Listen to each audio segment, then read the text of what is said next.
Vancouver is more than just mountains and ocean. It's a city built on stories. Stories of ambition, community, and relentless drive. You've walked these streets, shopped in these stores, maybe even have a favorite dish from a restaurant that's been here for generations. You see their names on university halls, hospital wings, and the fronts of buildings that have become landmarks. These names are part of the city's lexicon, woven into the map of our collective memory. But have you ever wondered about the families behind these institutions? The Jewish families who, for over a century, have stitched their traditions, their recipes, and their business savvy into the fabric of this city. The history of Jewish entrepreneurship in Vancouver is a chronicle of the city itself. It started in the mid-19th century, with the first Jewish settlers arriving when the area was still a remote outpost. They were merchants and peddlers, drawn by the promise of the gold rushes, supplying goods to prospectors and pioneers. Men like Louis Gold, who opened a general store by the waterfront in 1872, and Zebulon Franks, who opened a hardware store in 1887, were among the first to lay the commercial foundations of the fledgling city. These early immigrants often arrived with little more than determination and a keen eye for opportunity. Many started as street peddlers or owners of small, humble stores. Through sheer force of will, some grew these modest operations into retail empires that would define the city. Later waves of immigration, especially those fleeing persecution in Eastern Europe, brought new energy. They carved out niches in industries like clothing and scrap metal, businesses that rewarded hard work over high capital. They built a tight-knit community in the East End centered around the first synagogue built in 1911, and from this foothold, they began to shape the city's future. Today, we're counting down the top 10 Jewish family businesses that have not only shaped Vancouver's economy, but have become a part of its soul. From humble beginnings to citywide empires, this is the story of how tradition built a modern metropolis. Section 10. Gold's Fabric Store, the Goldberger family. Kicking off our list at number 10 is a story of almost unimaginable resilience, a business representing the triumph of the human spirit over history's darkest chapter, Gold's Fabric Store.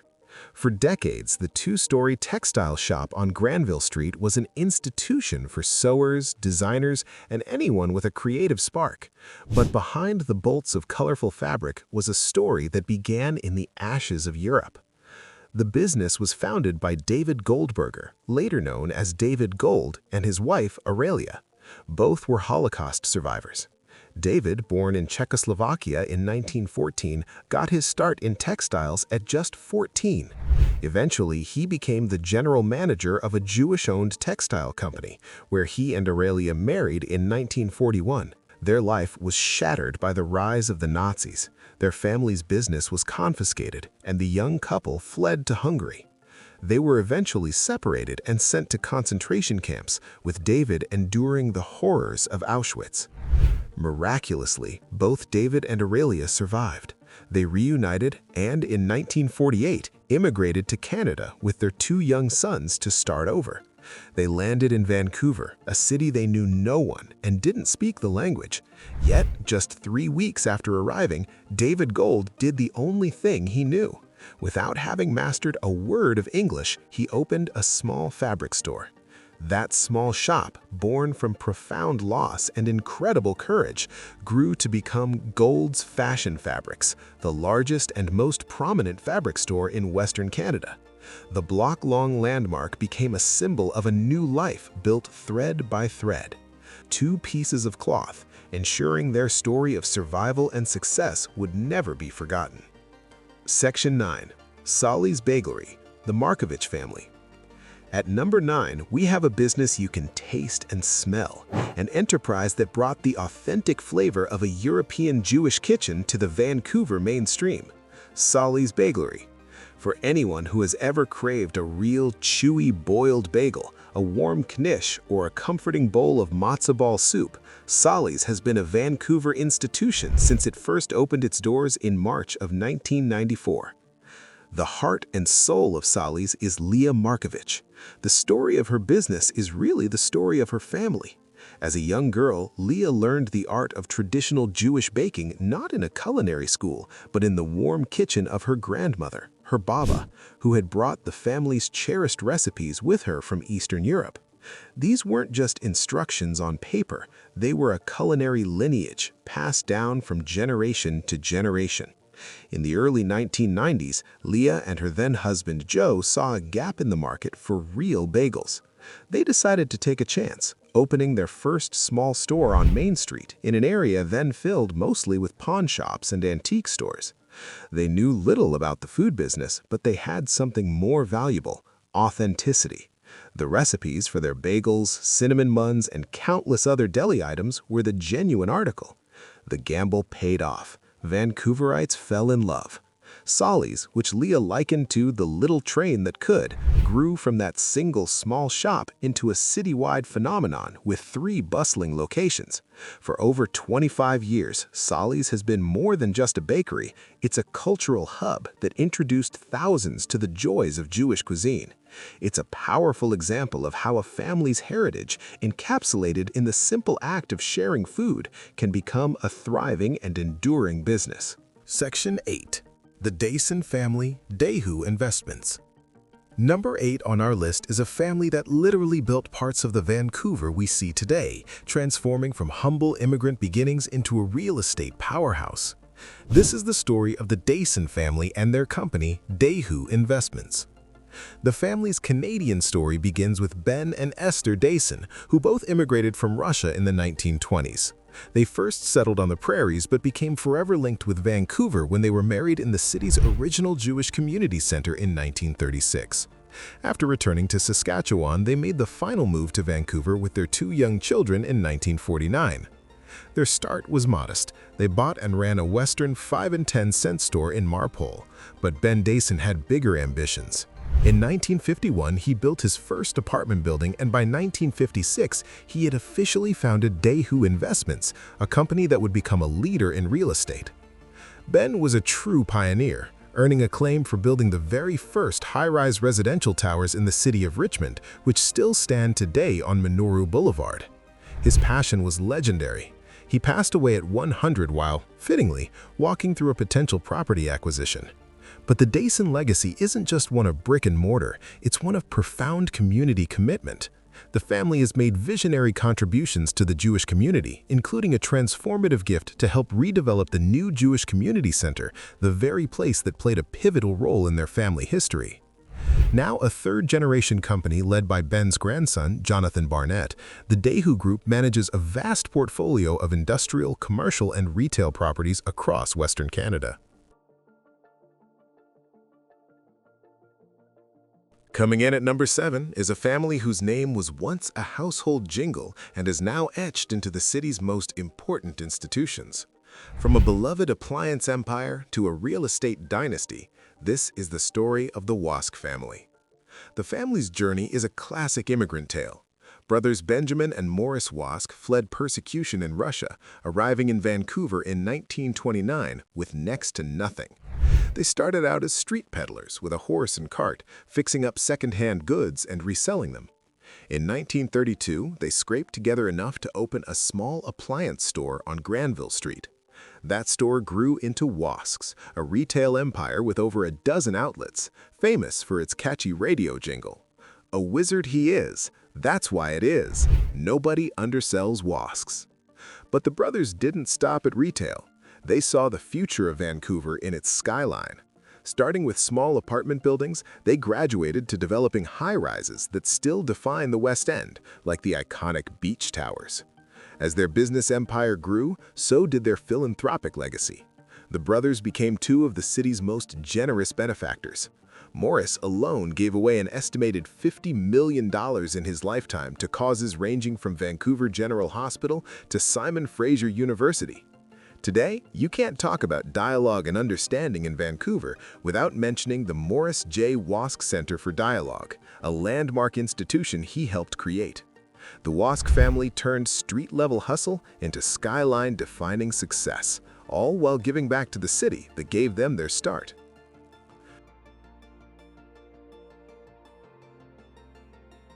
At number 6, we have a name that for over a century was synonymous with Vancouver itself, Army and Navy.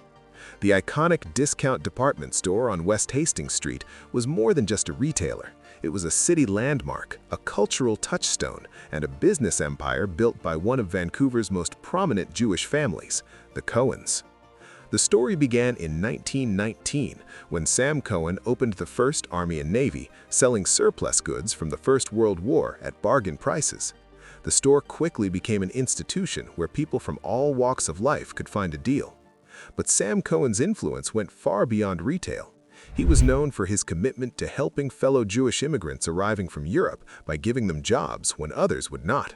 He was building not just a business, but a community. After Sam's death in 1966, the business was passed down. But by the late 1990s, the chain was struggling. That's when a new generation stepped up. In 1998, Sam's granddaughter, Jackie Cohen, took the helm. Having worked almost every job in the store since she was a girl, the business was in her blood. She made swift changes, closing underperforming stores and shifting the buying strategy to discounted brand name goods. She launched a savvy rebranding that embraced the store's retro chic appeal to attract younger shoppers. The move was a resounding success. Jackie not only saved the family business, but revitalized it. At the same time, she amplified the family's other great legacy, philanthropy. Her Face the World Foundation became one of the city's most high-profile charities, raising millions for local causes. Although Army and Navy finally closed its doors in 2020 after 101 years, the mark left by the Cohen family on Vancouver is a story for the ages.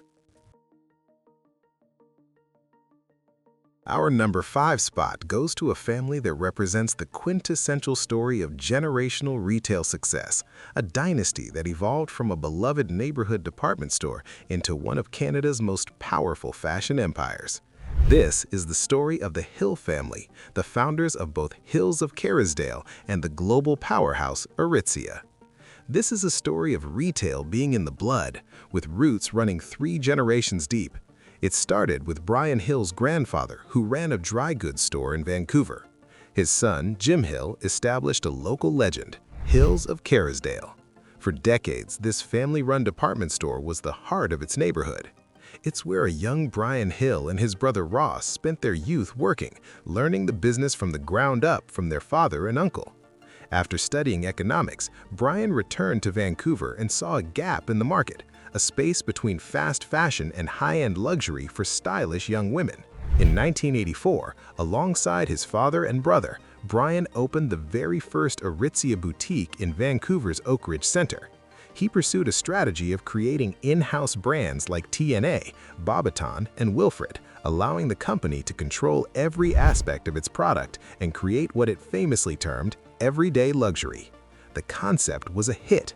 For 38 years, Brian Hill served as CEO, meticulously building Aritzia from a single boutique into an international force. Today, Aritzia boasts over 100 boutiques across North America and generates more than 2 billion CAD in annual revenue. The Hill family story is a masterclass in business evolution, honoring the lessons of a classic family store while fearlessly innovating to build a modern global brand. Climbing to number 4 is a name that is not just part of Vancouver's business history, but part of the city's very foundation.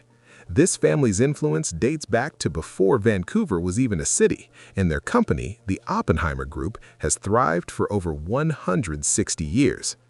The Oppenheimer brothers, David, Charles, Isaac, and Godfrey, were among the most influential of Vancouver's early Jewish pioneers. After immigrating from Germany, they first set up a supply business in Victoria in 1858 to cater to prospectors during the gold rushes. As the rushes moved, they followed, setting up stores throughout the interior. But it was David Oppenheimer who saw the true potential of a rugged outpost called Granville. He and his brother Isaac moved there, bought land, and in 1887 established a wholesale grocery business. That humble operation was the beginning of the Oppenheimer Group. David became Vancouver's second mayor, serving 4 terms from 1888 to 1891, and is often called the father of Vancouver. During his tenure, he was a relentless city builder, establishing the streetcar system, the water connection from the Capilano River, the fire department, and helping to open Stanley Park. While other businesses from that era have faded into history, Oppi, as it's now known, has flourished into a global powerhouse. Headquartered in nearby Coquitlam, the Oppenheimer Group is one of the largest distributors of fresh produce in the world, sourcing fruits and vegetables from over 25 countries.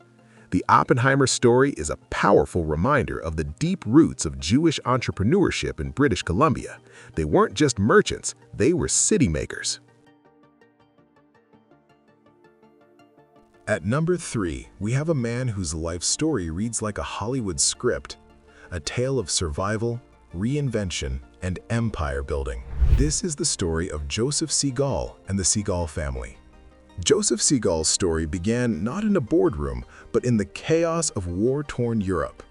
As a teenager, he fought the Nazis as a partisan in the forests of Poland and survived the Holocaust.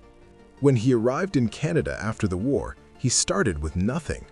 His first venture was selling fish from the back of a truck. He then moved into hardware and building supplies before finding his first major success in retail. He bought a small, struggling store called Fields and built it into a successful chain of over 60 stores across Western Canada. For Joe Segal, this was just the beginning. He sold Fields and pivoted into real estate and finance. His family's holding company, the Kingswood Group, controlled a diverse portfolio including manufacturers of shelving and forklifts, the unseen backbone of the economy. In his 60s, when most people are thinking about retirement, Joe reinvented himself again as a private equity investor, founding Gibraltar Capital. One of his most famous turnarounds was buying the struggling keg restaurant chain and reviving it into the beloved national brand it is today. Alongside this incredible career, the Segal family built an even greater legacy of philanthropy. He spearheaded the campaign to build Simon Fraser University's downtown Vancouver campus, a project that has transformed the city's core. Today, the Segal name graces the university's School of Business, as well as health centers and community institutions across the city. Entering our top 2 is a family whose name in the 1970s and 80s was one of the most powerful and feared in North American finance. Operating from Vancouver, they built a multi-billion-dollar empire and became legendary for their audacious corporate takeover bids. This is the story of the Belzberg family. The brothers, Samuel, Hyman, and William, grew up in Calgary, sons of an immigrant who had built a successful furniture business. After getting their start in real estate and oil, they founded a small trust company. In 1968, Samuel Belzberg moved to Vancouver, which became the command center for their ambitions. They established First City Financial Corporation, and what followed was explosive growth. Through a series of brilliant and aggressive financial maneuvers, they transformed First City into a diversified international holding company with assets worth over $5.4 billion by the late 1980s. The Belzbergs became famous as corporate raiders, targeting large, undervalued American companies. They launched high-profile, often hostile bids for giants like Beige Securities and Gulf Oil.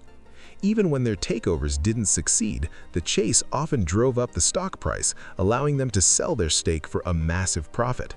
They were masters of a game few could play, making headlines in the Wall Street Journal from their base in BC. Beyond business, the Belzbergs were visionary philanthropists. Samuel's parents had immigrated from Poland just before many relatives were murdered in the Holocaust, instilling in him a profound sense of responsibility.